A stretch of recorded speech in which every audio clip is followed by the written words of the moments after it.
Assalamualaikum warahmatullahi wabarakatuh.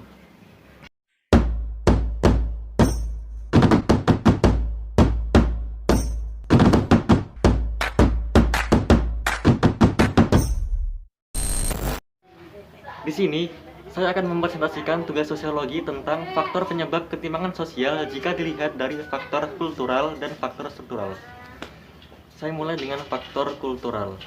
Jadi, penyebab ketimpangan sosial jika dilihat dari faktor kultural adalah adanya suatu sikap yang mudah menyerah dan pasrah terhadap suatu keadaan yang membuat kemiskinan semakin merajalela.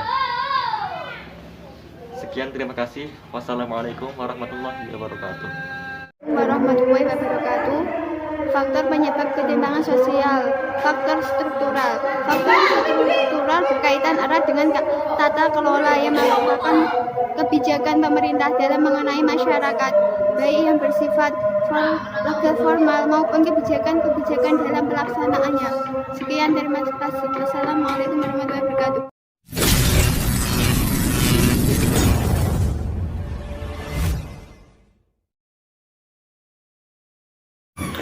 Assalamualaikum warahmatullahi wabarakatuh. Perkenalkan, nama saya Muhammad Rizky Saputra.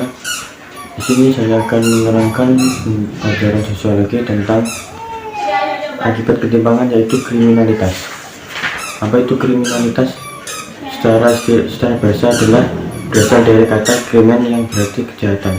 Secara istilah adalah segala tingkah laku manusia yang dapat dipidana yang diatur dalam. Assalamualaikum warahmatullahi wabarakatuh. Perkenalkan, nama saya Ana Khairia. Saya dari kelas 12 MA Madrasah Falazali. Saya di sini akan menyampaikan tentang teori kolonialisme sosiologi.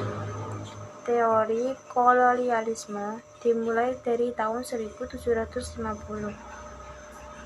Ketika industrialisasi menyebar di seluruh Eropa Barat.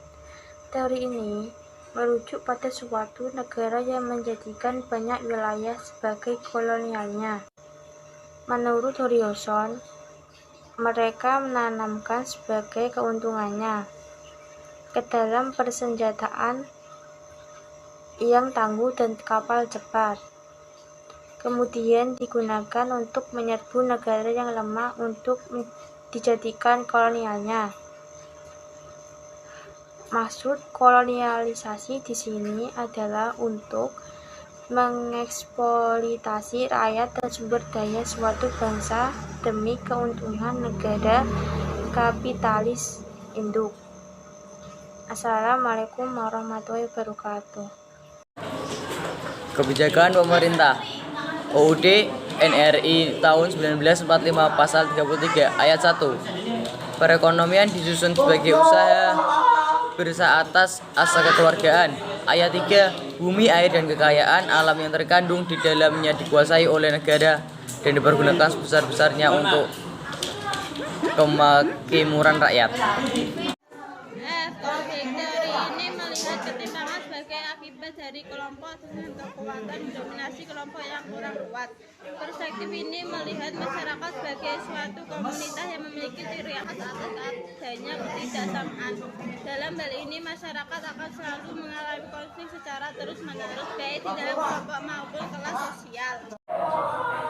Teori pertumbuhan neoklasik. Teori ini memunculkan sebuah presisi tentang hubungan antara tingkat pembangunan ekonomi nasional sebuah negara dengan ketimpangan pembangunan antar wilayah.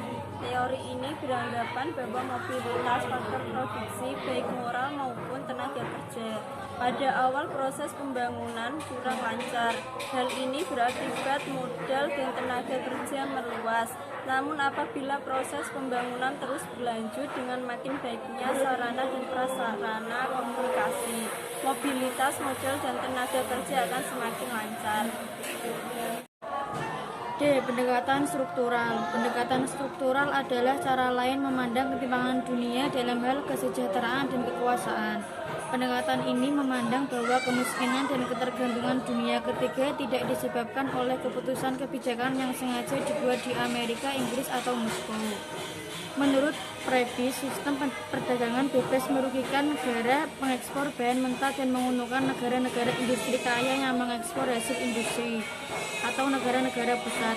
Dia mengatakan bahwa ketimpangan sosial tidak berasal dari kejahatan negara pusat, tetapi disebabkan oleh struktur sistem ekonomi internasional itu sendiri. Berikut upaya mengatasi ketimpangan. Mematuhi perintah Tuhan dan menjauhi larangannya. Menanamkan kesadaran dan rasa cinta kepada tanah air, bangsa, dan negara.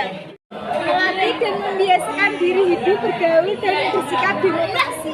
Belajar dan membiasakan diri mencintai manusia.